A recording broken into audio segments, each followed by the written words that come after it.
এই ভিডিওতে আমরা এই এমটি ট্যাগগুলো নিয়ে কথা বলবো। তো আমি তোমাদেরকে বলছিলাম যে আমরা কি করব, আমরা হচ্ছে HTML এর প্রায় 25 থেকে 30টার মতো আমরা যদি ট্যাগগুলা শিখতে পারি, ট্যাগগুলোর ব্যবহার জানি, তাহলে আমরা অলমোস্ট HTML আমাদের প্রবলেম হবে না। তো অলরেডি হচ্ছে আমরা প্রায় 22টার মতো ট্যাগ শিখে ফেলছি।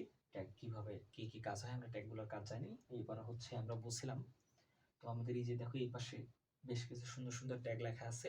তো এই ট্যাগগুলোর একটা কমন নাম আছে, কারণ এই যে দেখো তোমরা এই পাশে যতগুলো ট্যাগ দেখছিলে সবগুলো ট্যাগের শুরু ছিল, শেষ ছিল, শুরু ছিল, শেষ ছিল।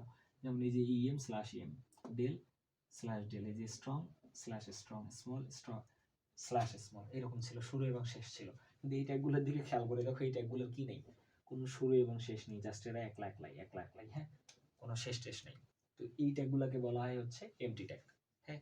আর ওই ট্যাগগুলোকে আমরা বলতাম হচ্ছে কন্টেইনার ট্যাগ। তো এই এমটি ট্যাগগুলোর আমরা ব্যবহার শিখবো।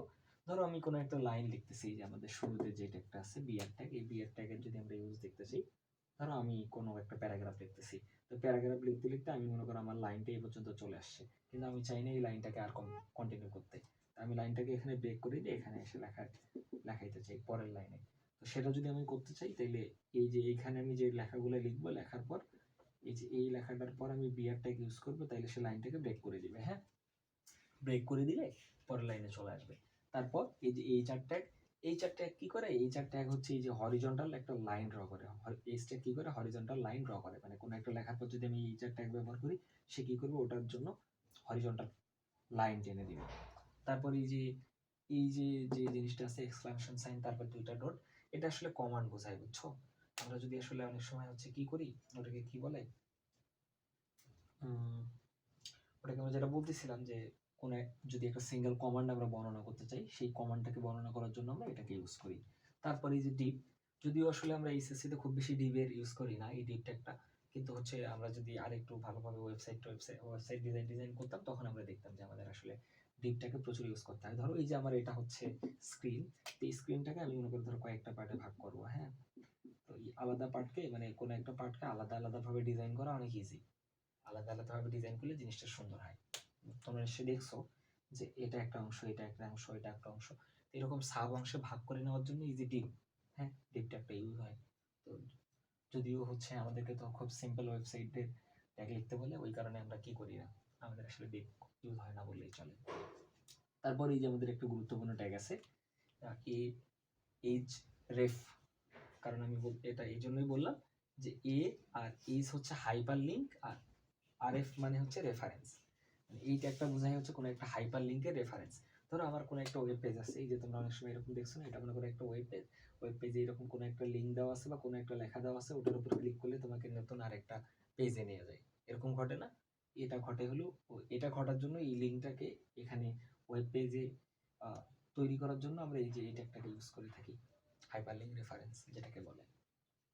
তারপর এটা তো হচ্ছে খুবই গুরুত্বপূর্ণ ট্যাগ, আমাদের প্রায় পরীক্ষায় এটাকে ইউজ করা লাগে, কারণ দেখা যায় যে আমাদের একটা পিকচার দিয়ে বলছে যে এটার জন্য সুন্দর মতো HTML কোড লিখতে বলছে, দিয়ে রাখছে। তো আমরা আসলে কি করি, আমাদের HTML যে আছে আমাদের ওয়েবসাইটে, কোনো ফটোকে অ্যাড করার জন্য আমরা কি করি, এই ইমেজ ট্যাগটাকে ইউজ করি, ঠিক আছে। ইমেজ লেখার পর ওখানে হচ্ছে আমরা ইমেজের লোকেশন দিতে পারি, সেগুলো একটা বিষয় আছে, ইমেজের সাইজ সেগুলো আলাদা বিষয়। কিন্তু বেসিক্যালি আমরা ইমেজ অ্যাড করতে চাইলে কি ব্যবহার করি, এই ইমেজ ট্যাগটাকে ব্যবহার করি, IMG, ওই ইমেজ ট্যাগটা, এটা হচ্ছে ইমেজ অ্যাড করার ট্যাগ। আর এখানে তোমাদেরকে ছোট্ট একটা বিষয় আমি বলতে চাই, যে বিষয়টা আমার মনে হয় আসলে বিষয়টা দেখো, এই যে কন্টেইনার ট্যাগগুলো হচ্ছে শুরু এবং শেষ আছে, কিন্তু দেখো এই ব্রোকেন যে ট্যাগগুলো আছে, মানে এই যে আমাদের যে এমটি ট্যাগগুলো আছে, এমটি ট্যাগগুলো শুরু এবং শেষ নাই। তো যেহেতু শেষ নাই, আসলে আমার কি মনে হয় যে আসলে যেগুলোর আমাদের শেষ থাকার দরকার নাই, সেগুলা কেন শেষ থাকবে। একটা দেখো, এই যে আমি তোমাদের বলছিলাম, যেমন ধরো এই যে আমার মনে করো একটা লাইন ব্রেক করতে হবে, ঠিক আছে, আমি এই লাইনটা এখানে লিখতেছি, তো এখানে যাই মনে করো লাইনটা ব্রেক হয়ে যাবে। তো আমার আসলে কি বলে দেওয়ার দরকার আছে যে ভাই, মানে এখানে এসে ব্রেক হয়ে গেছে, কাজটা শেষ, তো এখানে আর শুরু শেষ কি থাকবে। তারপরে এই যে হরিজন্টাল লাইন, কোনো একটা লেখাতে হরিজন্টাল লাইন টেনে দেবে, এখানে আসলে শুরু শেষ কি থাকা লাগবে। তার থেকে ভালো বোঝা যায় হচ্ছে এই যে ইমেজ ট্যাগটাতে, মনে করো আমি একটা ইমেজ অ্যাড করলাম, এখানে ইমেজটা অ্যাড হইলো, আমি যদি পরে কোনো কিছু করি, তাইলে তো সেটা এই ইমেজের পর থেকেই শুরু হবে। তো আঁকাও এখানে আমার মনে হয় না যে আসলে শুরু এবং শেষ এরকম কোনো কিছুর দরকার ছিল, তো তাই নাই, সিম্পল। তো আশা করি এই আমাদের যে HTML ট্যাগগুলো আমরা লিখছি এবং HTML ট্যাগগুলোর বিভিন্ন কাজগুলো তোমাদেরকে বললাম। আমরা যদি এগুলা মনে রাখতে পারি তাহলে আসলে আমাদের HTML এ কোনো সমস্যাই হবে না ইনশাআল্লাহ। তো ধন্যবাদ সবাইকে।